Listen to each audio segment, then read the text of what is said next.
ഇനി ഞങ്ങളുടെ പ്രതിരോധ ആയുധം എന്ന് പറയുന്നത് പാട്രിയോട്ട് അല്ല, അല്ലെങ്കിൽ അയൺ ഡോം അല്ല.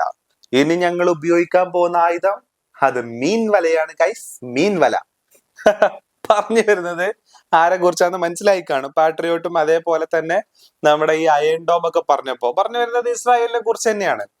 ഇസ്രായേലിന്റെ പുതിയ പ്രതിരോധ സംവിധാനം എന്ന് പറയുന്നത് ഈ പറഞ്ഞ സാധനങ്ങളൊന്നുമല്ല, അത് മീൻ വലയാണ്, അല്ലെങ്കിൽ ഇരുമ്പിന്റെ നെറ്റാണ്.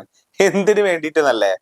അതായത് ഹിസ്ബുള്ളയുടെ ഈ പറയുന്ന FPV ഡ്രോൺ അറ്റാക്ക് അല്ലെങ്കിൽ ഈ ഫൈബർ ഒപ്റ്റിക് ഡ്രോൺ അറ്റാക്കിനെ ചെറുക്കാൻ വേണ്ടിയിട്ട് ഇവരുടെ അയൺ ഡോമോ അല്ലെങ്കിൽ ഇവരുടെ ആന്റി മിസൈൽ സംവിധാനങ്ങളോ ഒന്നും പര്യാപ്തമല്ല എന്നുള്ളതാണ്.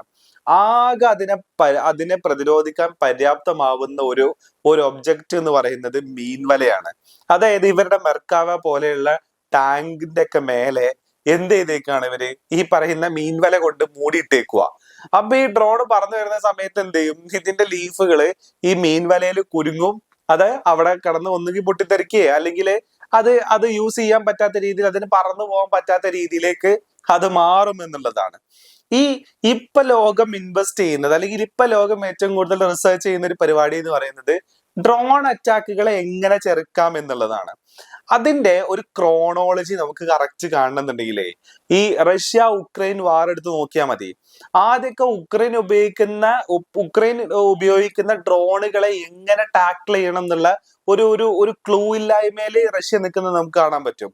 ആ സമയത്ത് ഉക്രൈൻ ആർമി ഒരുപാട് വീഡിയോസ് പുറത്തു വിടുന്നുണ്ടായിരുന്നു. അതായത് ഡ്രോണുകൾ പോയിട്ട് സൂയിസൈഡ് ഡ്രോണുകൾ പോയിട്ട് പൊട്ടിത്തെറിക്കുന്നതും ഡ്രോണുകൾ പോയിട്ട് ഷെല്ലാക്രമണം നടത്തുന്നതും ഇങ്ങനത്തെ ഒക്കെ വീഡിയോസ് പുറത്തു വിടുന്നുണ്ടായിരുന്നു. പക്ഷെ ഇപ്പോ റഷ്യൻ ആർമിയുടെ ഭാഗത്തു നിന്ന് വരുന്ന കുറെ വീഡിയോസ് ശ്രദ്ധിച്ചാൽ മനസ്സിലാവും, ഉക്രൈന്റെ ഈ ഡ്രോണുകളെല്ലാം പ്രതിരോധിക്കാൻ പറ്റുന്ന രീതിയിലുള്ള പുതിയ ടെക്നോളജീസ് അവര് ഉപയോഗിക്കുന്നതും അതേപോലെ തന്നെ കണ്ടെത്തിയതുമായിട്ടുള്ള വിഷ്വൽസ് നമുക്ക് കാണാൻ പറ്റും.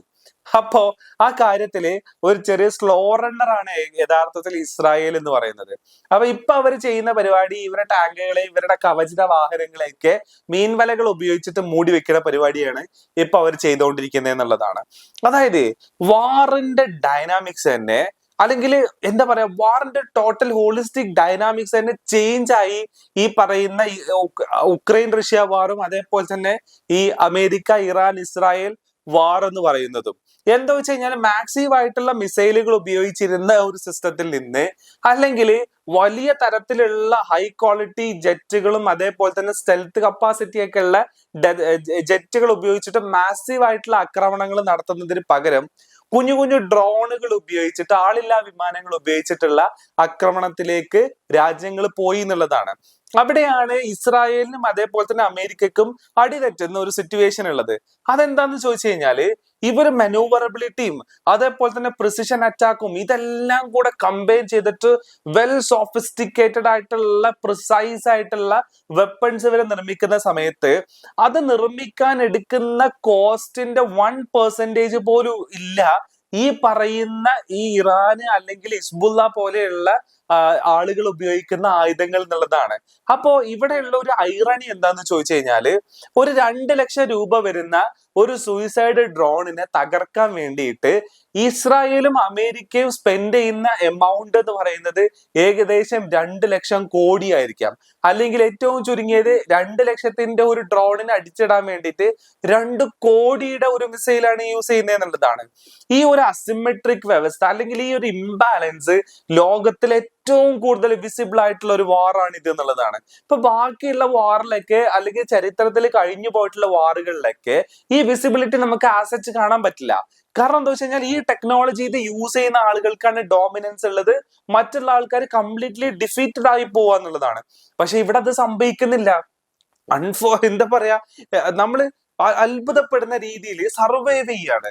അമേരിക്ക പോലെയുള്ള ഒരു മിലിറ്ററി ജയന്റ് വന്ന് അറ്റാക്ക് ചെയ്തിട്ടും ഭീഷണിപ്പെടുത്തിയിട്ടും അത്ഭുതകരമായിട്ട് നിലനിൽക്കുകയാണ് ഒരു രാജ്യം എന്നുള്ളതാണ്. നെഞ്ചു വിരിച്ച് നിൽക്കുകയാണ്. അതിനെ ടാക്കിൾ ചെയ്യാൻ പറ്റാത്ത ഒരു സിറ്റുവേഷനിലേക്ക് ഈ അസിമെട്രി ആണ്, ഇംബാലൻസ് ആണ് ലോകത്ത് ഇപ്പൊ സംഭവിച്ചുകൊണ്ടിരിക്കുന്നത് എന്നുള്ളതാണ്.